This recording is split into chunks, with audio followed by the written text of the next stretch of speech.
Ayan, tatanim ako ng lettuce.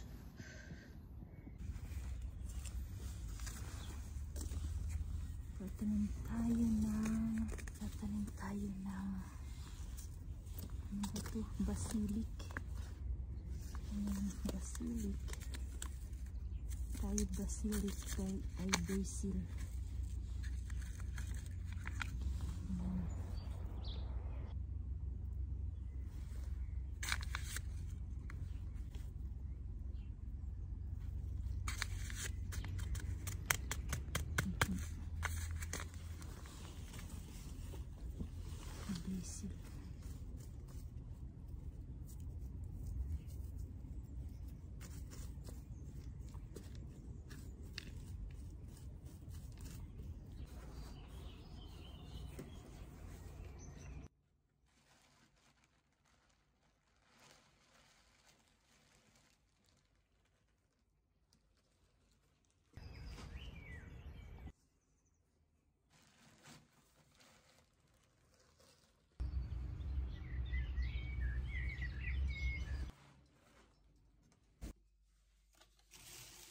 Ayan,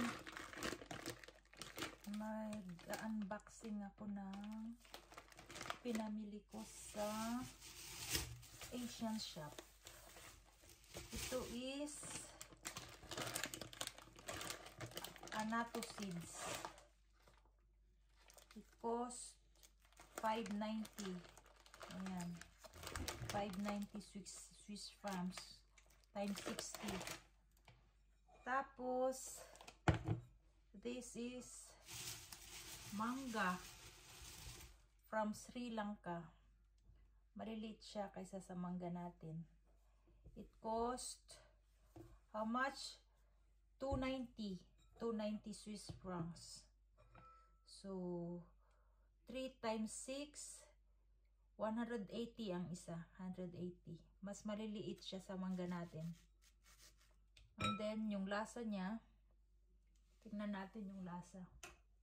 Lasa niya is, lasang mangga. Walang pinagkaiba sa lasa ng mangga natin. Kaya lang mas maliliit siya. Oh. Para siyang mas malaking Indian mango ng konti. Pero yung shape niya, yung manggang maliliit. Ayan, maliliit lang siya. So, 180 ang isa, 180 pesos.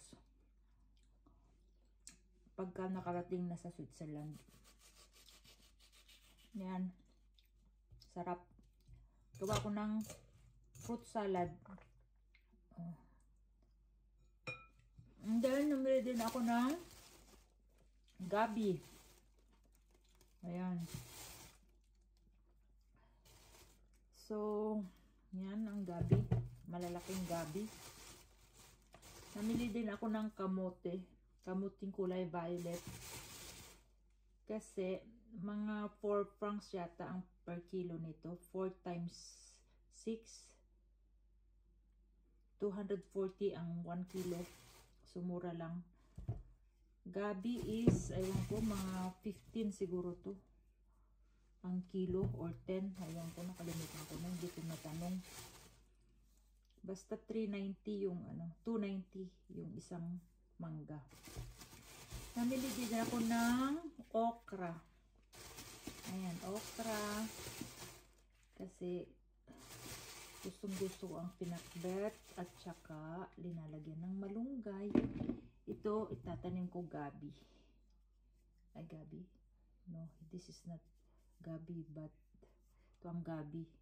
At this is kamote. Ayan, itatanim ko siya. Kulay purple. So, magtatanim ako ng madaming kamote. Para kakain ako ng talbos. So, bibili pa ako ng kamuting ganito. Ito yung itatanim ko. So, Anato leaves from Peru. Oh. Dati may galing Pilipinas pero from Peru daw ito. So, walang supply ang Pilipina. Puro to walang from the Philippines dito. Kulang tayo sa market. Walang galing Pilipinas. Sige. Ewan ko kung paano dalhin dito ang mga products galing Pilipinas. Kasi walang nabibili halos na products ng from the Philippines dito sa Switzerland. Kung sino yung mga ano dyan, mga businessmen, women, magpadala na dito sa Switzerland. Bye! Gawa na ako ng salad. Ganyan lang yung salad namin dito. Walang cream. Ganyan lang.